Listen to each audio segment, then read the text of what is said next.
My family demanded I cancel my Iceland trip to join my sister's Alaskan cruise, and when I refused, they waged a vicious campaign to break me, so I cut contact. But after 4 months, they ambushed me at my doorstep, hiding a secret that could change everything. The wind howled like a living thing, clawing at my jacket as I stood on the jagged lip of a volcanic cliff in Iceland, 200 feet above a ravine that seemed to swallow the world below. My boots slipped on the slick black rock, and for a heart-stopping moment, I teetered, my body tilting toward the abyss. My phone buzzed furiously in my pocket, a relentless reminder of the ultimatum my family had sent. Cancel your trip, Emily, or lose us forever. I grabbed a jagged outcrop, steadying myself as the storm's icy fingers tried to pry me loose. My heart pounded, not just from the near fall, but from the weight of their words. This wasn't just a vacation. This was my lifeline, my chance to save my company, my sanity, my very sense of self, and they wanted to rip it away? I'm Emily Harper, 36, CEO of a cybersecurity startup in San Francisco, and I've spent my life fixing other people's messes. 6 years ago, I took my first solo trip to New Zealand, a reckless leap into the unknown that ignited a wanderlust I've carried like a secret flame ever since. That flame led me here, to Iceland, a 3-week retreat I'd planned down to the last detail, not just to chase glaciers and geysers, but to secure a $10 million 0-cents investor deal that could save my company from a hostile takeover. I'd poured $15,000, 0 cents of my own savings into this trip, $5,000, 0 cents of it non-refundable, every penny a testament to years of skipped vacations and 80-hour work weeks. But my family, my parents Susan and David, my sister Olivia, and a chorus of aunts, uncles, and cousins, had other plans. They'd booked a $50,000 0 cents Alaskan cruise, funded partly by a family inheritance I manage, on the exact same dates, and they expected me to cancel everything to join them. The cliff incident wasn't the first time I'd felt the ground give way beneath me. Growing up in the manicured suburbs of Marin County, I was the reliable one, the fixer who smoothed over every crisis, while Olivia, my younger sister, basked in the spotlight as the golden child. When I graduated summa cum laude from Stanford, my parents barely noticed. They were too busy planning Olivia's extravagant wedding to her high school sweetheart. When I launched my startup, CipherShield, after years of grinding through Silicon Valley's tech scene, they skipped the launch party because it clashed with Olivia's baby shower for her second kid. And when our grandmother died, I handled every detail of the funeral, casket choices, eulogies, even paying for the flowers, because Olivia was too emotional to cope. The pattern was clear. Olivia's needs were a symphony, mine were background noise. That pattern followed me into adulthood. Last Christmas, I drove 8 hours through a Sierra Nevada blizzard to join the family, only to find they'd moved the celebration a day earlier to suit Olivia's schedule. No one bothered to tell me. When I arrived exhausted and frostbitten, my mother's response was a breezy, "Well, Emily, you don't have kids, so we figured you could be flexible." Flexible, that word had defined my life for decades. Bending, twisting, reshaping myself to fit everyone else's plans. But this Iceland trip was different. It wasn't just about seeing the northern lights or pitching to a mysterious investor named Magnuson who held my company's future in his hands. It was about claiming 2 weeks of my life after years of giving them away. My company was in crisis. CipherShield, built from scratch over 5 years, was under siege. A rival firm, Nexus Tech, had been circling, whispering to my board about mismanagement and missed opportunities.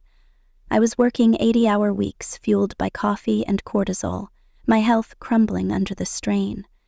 My doctor, a no-nonsense cardiologist named Dr. Patel, didn't sugarcoat it during my last checkup. Your heart palpitations are a warning sign, Emily. Your stress levels are unsustainable. You're 36, not 60. If you don't take a break, you're looking at a heart attack by 40. His words hit like a slap. Then came the board's mandate, 3 weeks of mandatory leave, citing my burnout as a liability. They didn't care that I'd been holding the company together with sheer will, but their ultimatum aligned perfectly with my Iceland plan. A chance to reset, to pitch Magnuson, to save everything I'd built. I'd spent 2 years planning this trip, every detail a rebellion against my family's expectations. Reykjavik's geothermal pools and Hallgrímskirkjur's stark beauty would ground me. Vik's black sand beaches would remind me of resilience. Jökulsárlón's glacier lagoon would be my reward, a place to breathe. And the investor meeting, shrouded in secrecy, was my shot at securing $10 million, 0 cents to fend off Nexus tax. I'd learned basic Icelandic phrases, booked remote cabins, and hired a guide for a glacier trek. The $15,000 0 cents price tag, flights, rentals, deposits, represented countless skipped dinners out, foregone vacations, and overtime hours. I'd told my best friend Lauren over cocktails at a dive bar in the Mission District.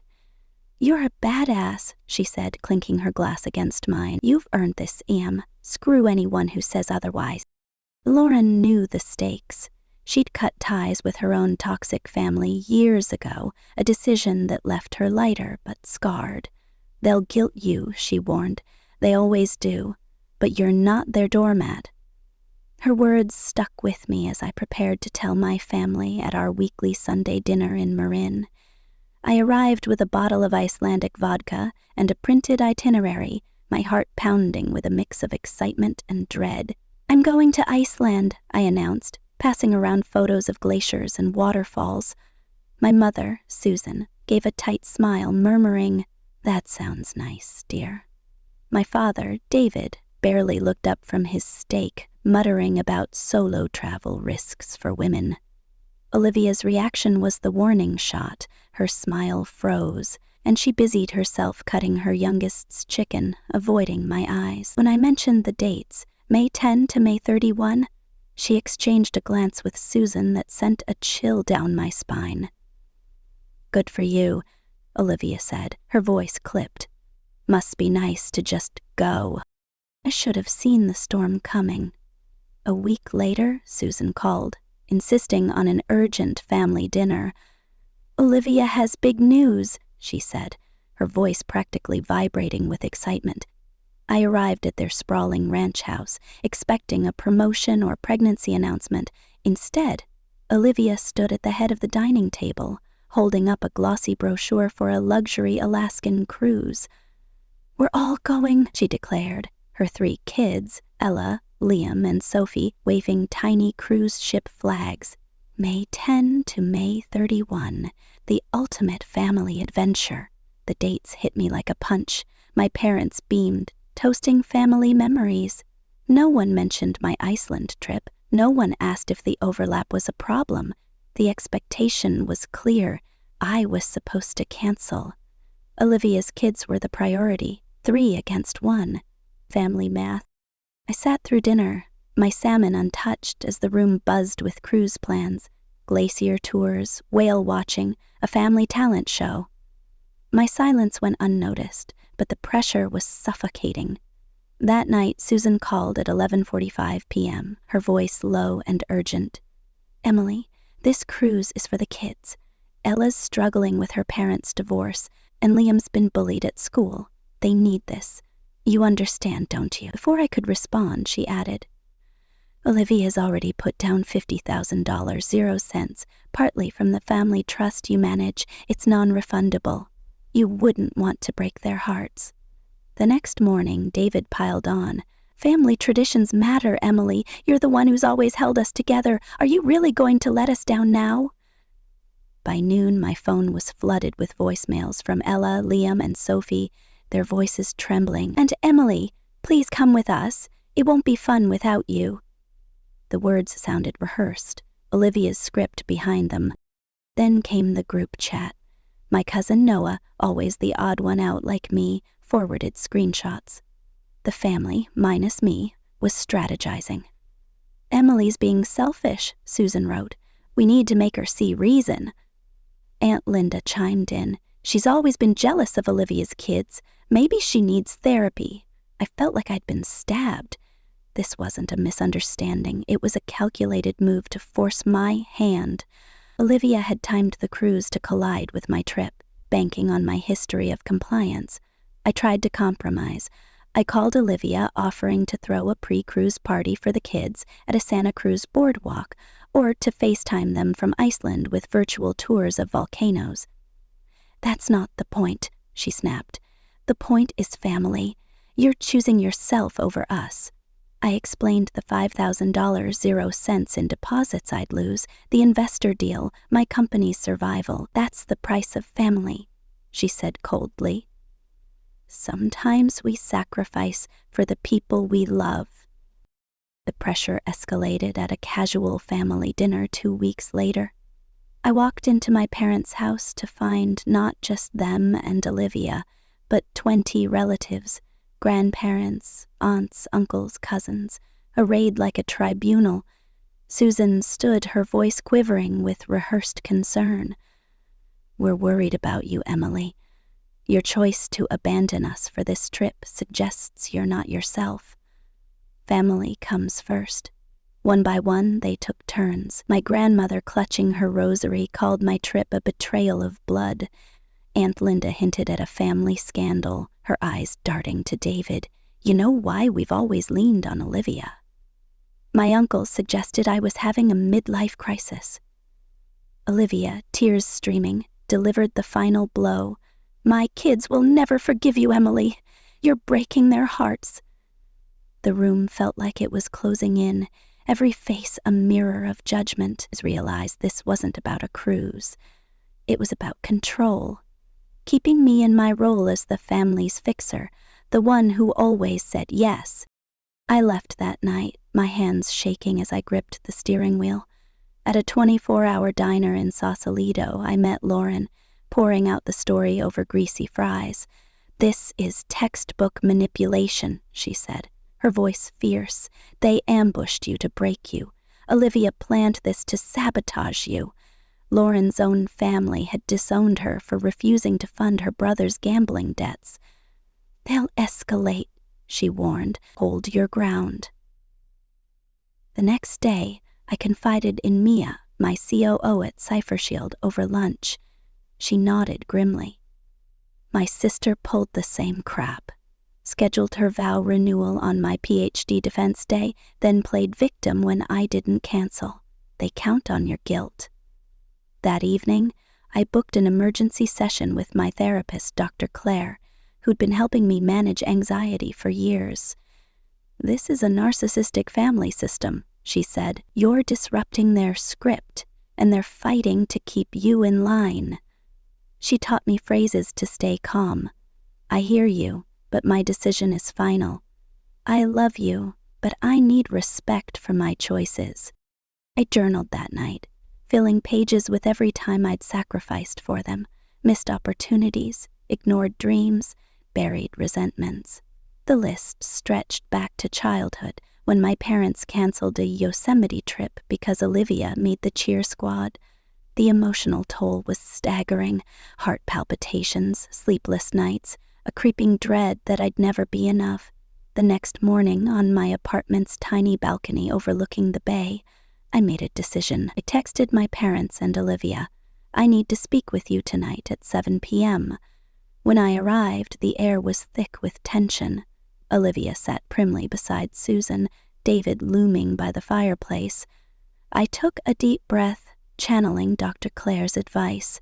I love you all, I said, my voice steady, but I'm not canceling Iceland. I've paid $5,000, 0 cents in deposits, taken approved leave, and this trip is critical for my company. My decision is final. The reaction was volcanic. Susan gasped, clutching her chest like I'd betrayed the family legacy. After everything we'd done for you? She cried. David's face turned crimson. If you go, don't expect us to welcome you back. Choices have consequences. Olivia's attack was the sharpest. You're jealous of my kids, she hissed. You're a heartless career woman who'd rather chase glaciers than love her family. I stayed calm, repeating Dr. Claire's words. I'm sorry you feel that way, but my decision stands. I hope you have an amazing cruise. As I turned to leave, Olivia grabbed her phone, typing furiously. Everyone's going to know what you've done, she spat. By the time I reached my car, my phone was exploding. Olivia's ex post, a tearful selfie with the caption, "Heartbroken that some choose vacations over family. Pray for my kids who learned their aunt values glaciers over them," had gone viral with 10,000 retweets. Aunt Linda commented, "Emily needs help. This isn't normal." Strangers piled on, calling me a selfish CEO. Driving home, I made a choice that felt both terrifying and liberating. I muted their notifications and vowed to limit contact until they respected my boundaries. I wouldn't engage in their social media war or defend myself publicly. Instead, I'd focus on Iceland, on saving my company, reclaiming my health, and rediscovering who I was outside their expectations. The morning of my departure, I stood in my apartment, zipping my suitcase with trembling hands. Freedom and guilt warred inside me. My phone, unmuted for travel logistics, buzzed with a final barrage. "Susan, your father's heart is acting up because of you. I hope you're happy." "Olivia, the kids made you a cruise card, but I told them you don't care." I blocked their numbers, my fingers shaking. This was my moment, and I wouldn't let them steal it. At San Francisco International Airport, the weight of it all hit me. In a bathroom stall, my chest tightened, my vision blurred, and I couldn't breathe. A full-blown panic attack. Years of people-pleasing had wired me to believe standing up for myself was wrong, dangerous.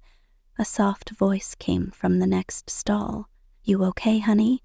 I emerged, shaking, to find Astrid, an Icelandic woman in her 60s with kind eyes. She sat with me on a bench, sharing her story of leaving a controlling family in Reykjavik. "The guilt nearly broke me," she said. "But 5 years later, I'm free. The hardest choices save you." Her words steadied me. As my flight was called, I boarded, feeling the first flicker of resolve. When my plane touched down in Reykjavik, the air was sharp with the scent of sulfur and sea. Iceland's stark beauty, volcanic fields stretching to the horizon, mountains cloaked in mist, felt like a mirror to my own raw, uncharted emotions. I checked into a cozy cabin, its windows framing a sky that never fully darkened. That night, I journaled. "I'm here, I chose myself, and I'm terrified it cost me everything." The next morning, I stood in the Blue Lagoon, steam rising around me, my scalded arm from the geyser incident still stinging. A text from my COO, Mia, broke the calm. "Nexus Tech leaked our prototype. Board's freaking out. They want you back now." My stomach dropped. The investor meeting was in 5 days and my company was crumbling. I typed back, "Handle it. I'm pitching Magnuson." I couldn't go back, not yet. In Vic, I met Freya, a Canadian geologist who'd cut ties with her family after they sabotaged her career. We bonded over black sand beaches, sharing stories of defiance. "They'll come around," she said, "or they won't. Either way, you'll be okay." Her words echoed Astrid's, but the stakes were climbing. A call from my investor's assistant. "Magnuson expects you in Akureyri in 48 hours. Don't miss it." Then another crisis. Hackers leaked client data, blaming my absence. The board's email was blunt: "Return or we vote you out." That night, in a rural bar, locals mistook me for a corporate spy, cornering me until Freya intervened. My heart raced as we fled, the threat of violence lingering. I stood on another cliff the next day, the wind calmer, but my world anything but. My family silence was deafening, their ex-posts painting me as a villain. My company was slipping through my fingers, and yet Iceland was waking something in me, a strength I hadn't known I had. I didn't know if Magnuson would save Cipher Shield, if my family would ever forgive me, or what secret Aunt Linna's cryptic words hid. But for the first time, I felt alive, standing on the edge of everything, ready to fight for myself. The crevasse swallowed me whole, its icy walls closing in like the jaws of some ancient beast. 1 second I was trekking across a glacier in Iceland's Skaftafell National Park, my boots crunching through fresh snow. The next, the ground gave way and I plummeted into darkness. My scream echoed off the jagged ice as I slid, my backpack snagging on a protrusion, halting my fall. I dangled there, 30 feet down, my breath fogging in the frigid air, my arms burning as I clung to the strap. My phone, miraculously still in my pocket, buzzed with a new message, but I couldn't reach it. 6 hours later, when a mysterious figure, a local with piercing blue eyes and a rope, hauled me out, I was shivering, half frozen, and certain I'd seen death's shadow. "You're lucky," he said, his accent thick, his face unreadable. "Not everyone comes back from the ice." He vanished into the blizzard before I could ask his name, leaving me with a single question. Was my fall an accident, or something more sinister? I am Emily Harper, 36, CEO of Cipher Shield, a cybersecurity startup teetering on the edge of collapse in San Francisco.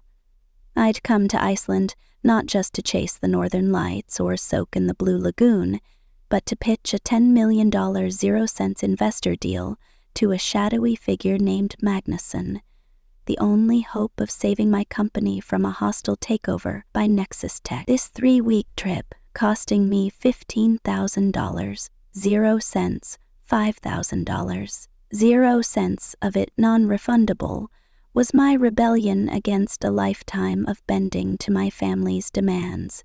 My sister Olivia had sabotaged my plans, booking a $50,000 0 cents Alaskan cruise on the same dates, funded partly by a family trust I manage, expecting me to cancel. My parents, Susan and David, and a legion of relatives had piled on, framing my refusal as betrayal, threatening disinheritance, and launching a viral X campaign that painted me as a heartless CEO.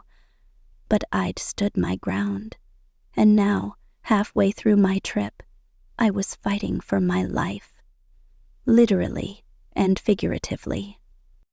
The crevasse incident wasn't my first brush with danger. Days earlier, I'd nearly fallen 200 feet off a volcanic cliff near Vic during a storm, my boots slipping on slick rock as my family's ultimatum buzzed on my phone. Then, exploring a geothermal field, a geyser erupted without warning, scalding my arm and leaving a raw, red burn.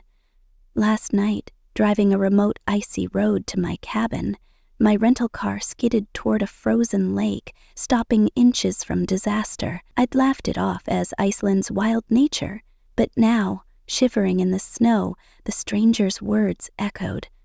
Not everyone comes back. Was I paranoid?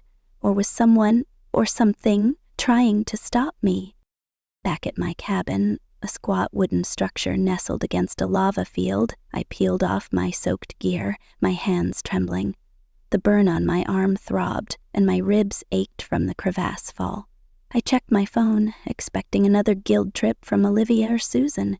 Instead, it was Mia, my COO at Cipher Shield. Hackers hit us. Client data leaked.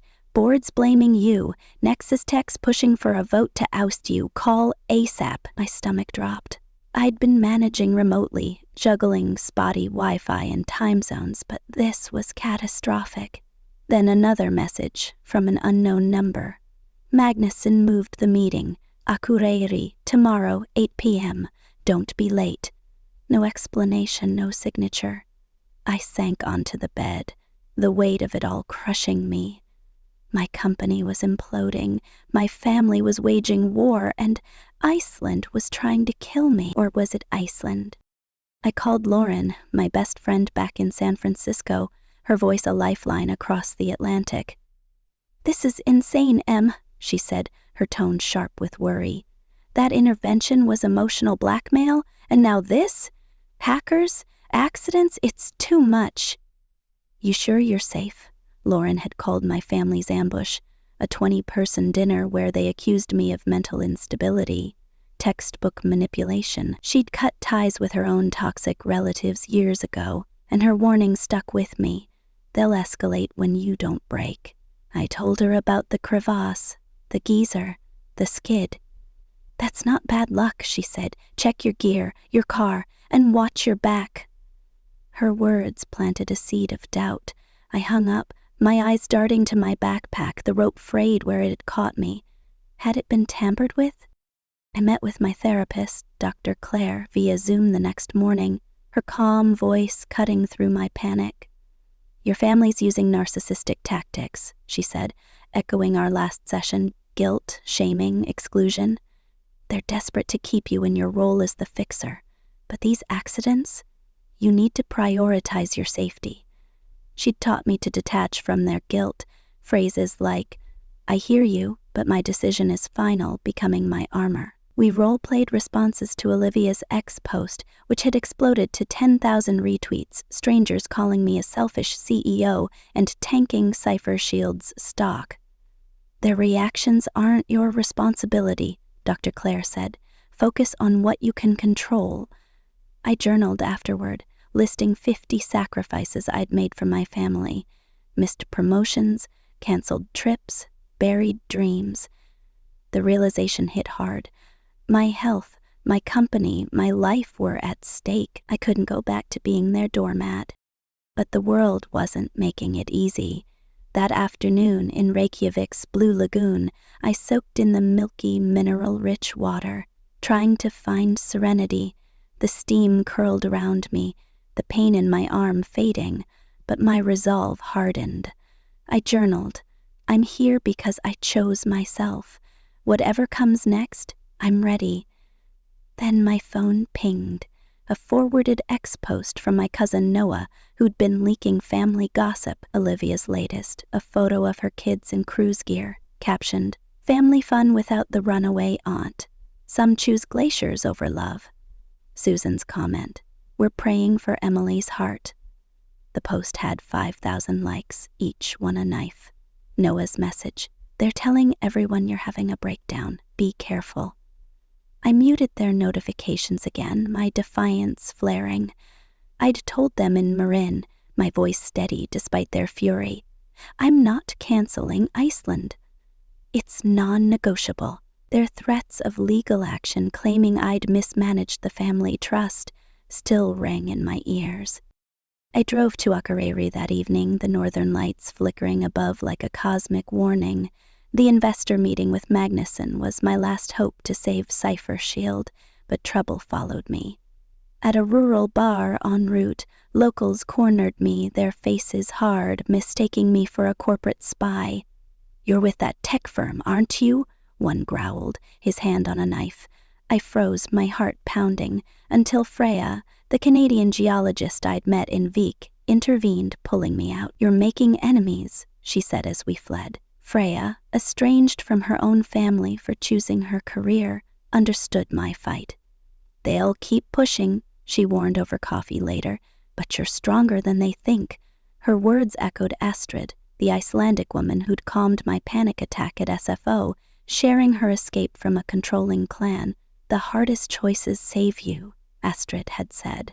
I clung to that now. In Akureyri, Magnuson's meeting was held in a nondescript warehouse, the air thick with secrecy. He was a tall man, 50s, with a scar across his cheek and eyes that saw too much. Your company's bleeding, he said, his voice like gravel. Nexus tech circling. Why should I bet on you? I pitched with everything I had. Cypher Shield's cutting-edge encryption, our loyal clients, my vision for the future, but halfway through my phone buzzed with another crisis. Mia texted that a competitor had leaked our prototype plans, exposing a traitor in our team. My voice faltered, but I pushed on, sweat beading on my neck. Magnuson leaned back, his expression unreadable. You've got 24 hours to prove you're not compromised, he said. or I walk. I left, my head spinning, the traitor's identity a gnawing mystery. Was it someone on my board? Mia? Or worse, someone tied to my family? Back at my hotel, I called Mia, my voice sharp. Who's leaking our plans? She swore she was digging, but the board was closing ranks, scheduling a vote to oust me in 48 hours. They're using the hack and the leak to bury you, she said. Nexus Tech's offering them bonuses to flip. I paced, Iceland's lava fields stretching dark outside my window. The perspective shift was surreal. My family's drama, their petty crews, felt small against these ancient, unforgiving landscapes, but it didn't lessen the sting. Noah's latest leak, Olivia's ex-posts now claimed I'd abandoned the family trust, hinting at legal action. Susan's voicemail, unblocked briefly, was a tearful plea. Your father's heart is failing, Emily. Come home. I didn't respond, but the guilt gnawed. The next day, I trekked to Jakulzarlan, the glacier lagoon, a shimmering expanse of icebergs under a gray sky. I needed clarity before Magnuson's deadline. But danger struck again. My rental car's brakes felt soft, and on an icy descent it skidded wildly, stopping inches from a frozen lake. My pulse raced as I checked the brake lines, sliced barely holding. This wasn't an accident, Lauren's warning echoed. Check your car. I called Freya, who'd become my confidant. Someone's targeting you, she said. Could it be Nexus Tech? Or... She trailed off, but I knew her thought. My family. Olivia's legal threats. David's trust warnings. Were they desperate enough to sabotage me physically? I met Magnuson again that night, handing over a USB drive with proof of our security upgrades, my hands steady despite the traitor's shadow. You're resilient, he said, a faint smile breaking his stoic mask. But your enemies are closer than you think. His words chilled me. Was he hinting at Nexus Tech, my board, or something darker? He agreed to the $10 million, 0 cents, contingent on my surviving the board's vote. I left, exhilarated but paranoid, the sliced brake lines fresh in my mind. On the drive back, my phone lit up with a cryptic text from Noah. Aunt Linda's talking about a secret. Something about David and Olivia? Be ready. The family scandal Linda had hinted at during the intervention. What was it? David's favoritism tied to a past affair? Or worse? My final days in Iceland were a blur of beauty and dread. I stood on Reynisfjara's black sand beach, waves crashing like my thoughts, journaling. I faced glaciers, geysers, and betrayal. I'm not the fixer anymore. Freya joined me, sharing her own story of rebuilding after family estrangement. You're rewriting your script, she said. Don't let them pull you back. But the pull was relentless. Olivia's campaign escalated. Her latest post, a video of her kids crying, captioned, Aunt Emily chose Iceland over us. It hit 20,000 retweets, Cypher Shield's stock plummeting further. Susan's voicemails grew frantic. Your father's in the hospital, this is on you.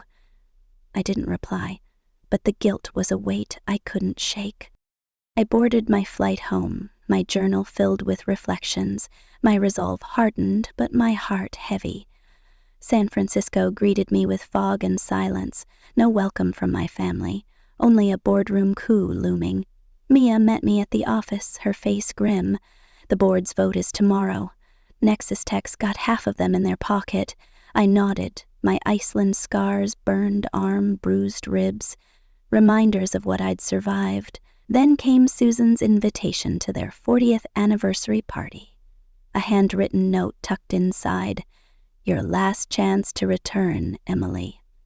Don't make us choose. I decided to attend, not to surrender, but to set new terms, prepping with Dr. Claire's strategies. You're not responsible for their emotions. Communicate your boundaries clearly. The party, held at a swanky Sausalito yacht club, was a minefield. Susan's smile was brittle. Olivia turned her back, but Ella ran to me, hugging me tight. "Did you see glaciers, Aunt Emily?" she asked, her innocence a balm. I mingled, avoiding traps, until David pulled me aside. His face was haggard, his voice low.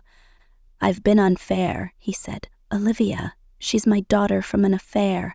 I've overcompensated, and you've paid the price." The confession hit like a tidal wave. Susan joined us, her eyes wet. "We took you for granted," she admitted. "We'll try to do better." I spoke, my voice firm. "I need to be an equal, not a fixer. Can you respect that?" They nodded, tentative but sincere. Then Olivia appeared, her face flushed with rage. "You're turning them against me," she screamed, tears streaming, but her anger cracked, revealing raw pain. "I'm drowning, Emily. My marriage is falling apart, the kids are struggling, and you're out there living this perfect life." Her vulnerability stunned me. We moved to a quiet corner, talking honestly for the first time in years. "I envy your family," I admitted, who sought alcohol. "But I've fought for every scrap of freedom." She nodded, wiping tears. "I was jealous. I wanted to pull you down with me." The conversation wasn't a fix, but a start. A crack in the wall between us. The party ended with cautious hope. Susan called the next week, respecting my schedule. David asked about Cipher Shield, genuinely curious. Olivia invited me to Ella's recital, saying, "Only if you're free." Small steps, but seismic after decades of imbalance. The board's vote came down to the wire, but Magnuson's backing and my pitch swung it. I kept my company.